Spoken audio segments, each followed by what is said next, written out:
everyone. So today I still wanted to talk to you about my chapter of the book entitled Clubs. And it's about my party life, it's about my nightlife, and it's about me discovering people who possibly are part of my family in those places. Okay, so I will start just with uh, yeah, I will start with a story of a club called Podarkadami.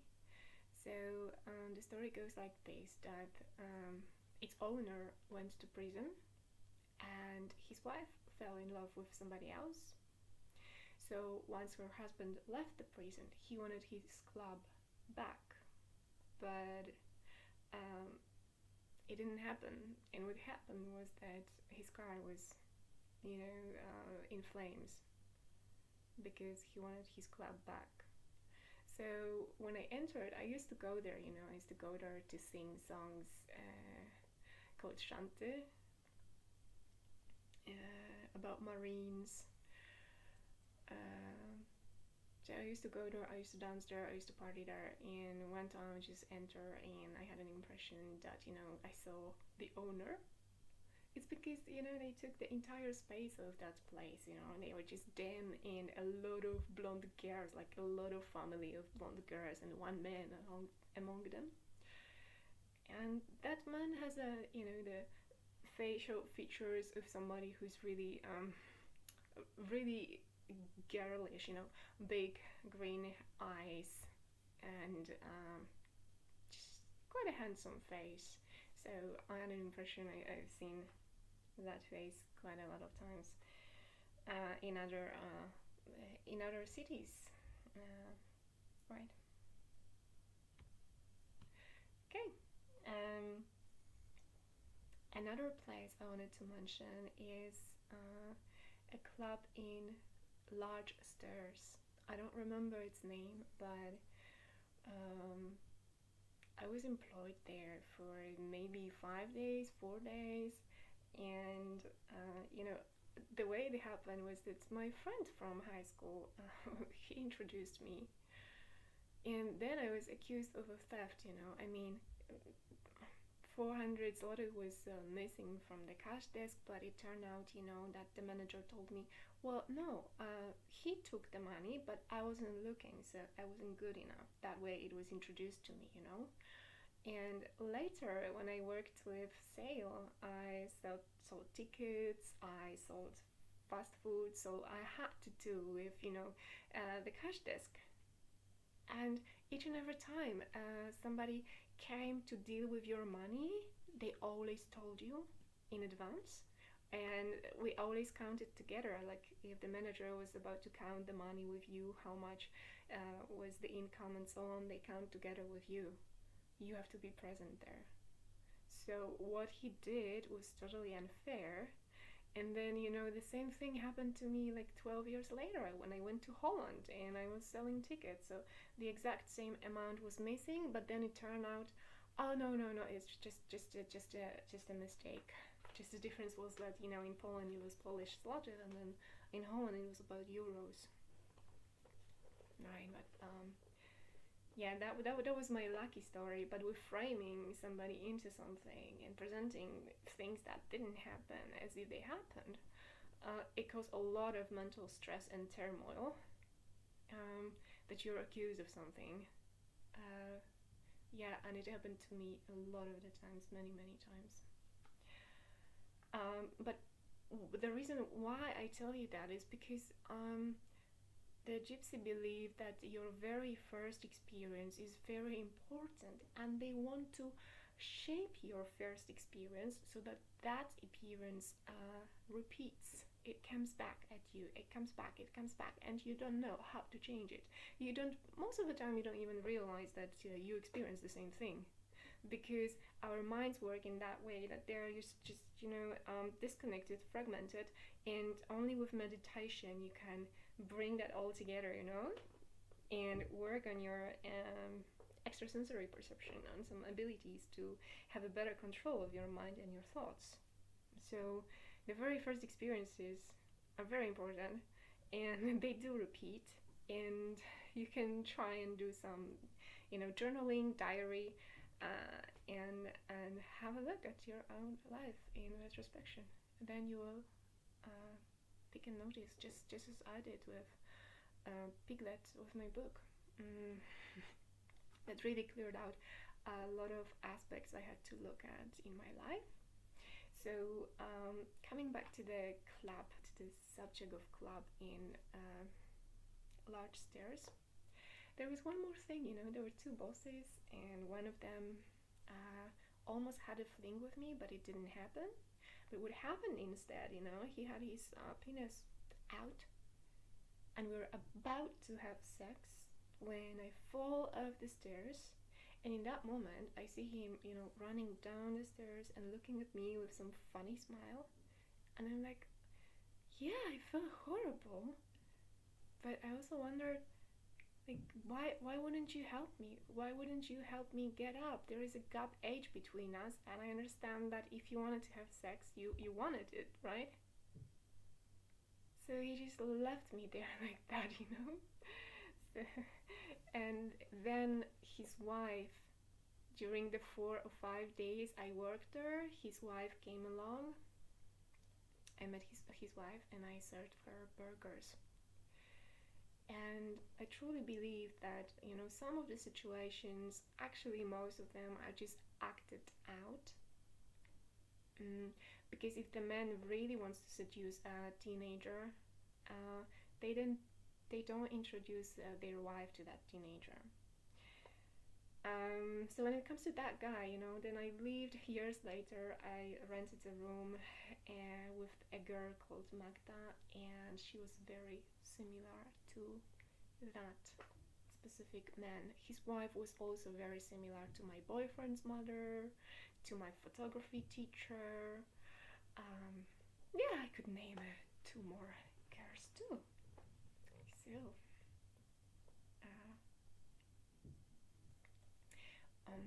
we used to have a club called Pretext, and this was where I met a boy who had no penis, and I linked him with somebody who's actually married into my family. As I mentioned in the previous video, there is only that 1 letter of difference in their surnames. They have very similar surnames. They're very similar visually. And I also met his father in this place. He was a DJ in this place. So, my feeling was that the place was theirs. Like, they owned the place. It appeared that way. Okay, so in my hometown, we love to go to Carpe Diem. And over there, we had a bartender we really liked, but he really looked gypsy, like, darker skin complexion. And, his girlfriend worked in a fast food restaurant, so my boyfriend took me over there, and with coupons we could have our meal, I don't mind using coupons at all. Not once I tried to use my coupons from the Ladybug shop. But, what I wanted to say here is that, he was always so mean with everything. He gives you a gift, and the only thing you like about it is the box. So he asked me, can I get the box back?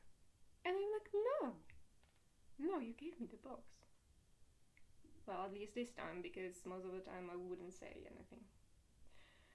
Okay, so so the bartender in Carpe Diem had a girlfriend, and then I had a student very similar. It was also years later I had a student very similar to that girlfriend. Okay, and the bartender in the Carpe Diem we all loved had a waitress, and she was very similar to another of my students. Ginger hair, very very delicate skin complexion, maybe with a little bit of freckles. Very interesting looking women, nice looking women. with intriguing beauty, and they were all smaller and much thinner. So then I had yet another student who used to come and visit me, and we would have lessons at my place, and then I was supposed to teach his family, him and his sister-in-law. So I met her, and she was very similar to that waitress too, you know. So yet again, you know, wherever I go, there are people like, wow, similar to this one is similar to this one. It's like, whew, okay.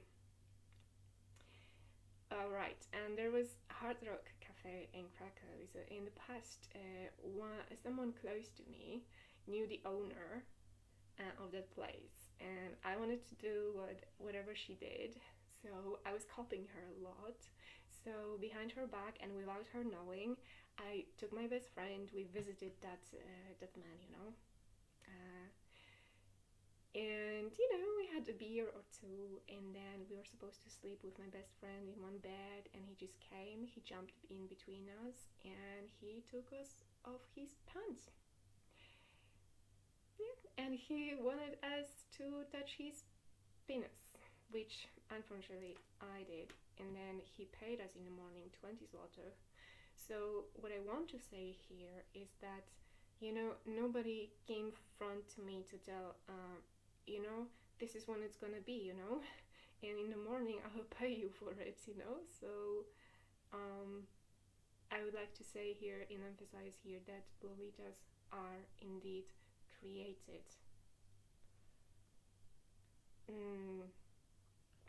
He also talked a lot about black men and their sperm staying in women's body longer. He talked about bananas, that he taught someone close to me to give a blowjobs on bananas, and he would do the same with me and my bestie. Well, luckily, at least we didn't see him, this man, anymore. And there is one more thing, you know. There's a strip club I worked for. So that was a chain of big chain of strip clubs in Krakow. And what I want to say here, when I was being employed, it was implied to me that I wasn't pretty enough. Like, it wasn't stated directly, but the lady who was employing me just left the office and get back with another woman to make sure that my visual conditions are fine, you know, to get that type of a job. So the lady who conducted an interview with me is very similar to Hedy family, as I mentioned in the previous video. And the lady who came back, who came to look at me and estimate my appearance, that lady had really difficult appearance herself, and that lady was very similar to somebody who employed me in Germany in Dry-B company. And therefore, you know, I just believe that it's a bigger system is being created probably by the same family. Because I'm giving you right now just one example, but I have many more examples. Okay, so when it's, you know, you go to work to the place where you have to work with your body, where you have to be confident, you have to know that you look well, and you have to believe you look well, right? So the very first day, the very first employment starts with, you know, suggestion that I don't look well enough and to get that job. Although I have seen, you know, girls who were prettier and who were uglier than I was. And, you know, I used to think of one girl that she was ugly. I never said that to her, never. But that girl approached me and told me, one client told her that she had a pretty pussy. And then I walk and I start to think, you know, like how is your pussy pretty and so on. And, you know,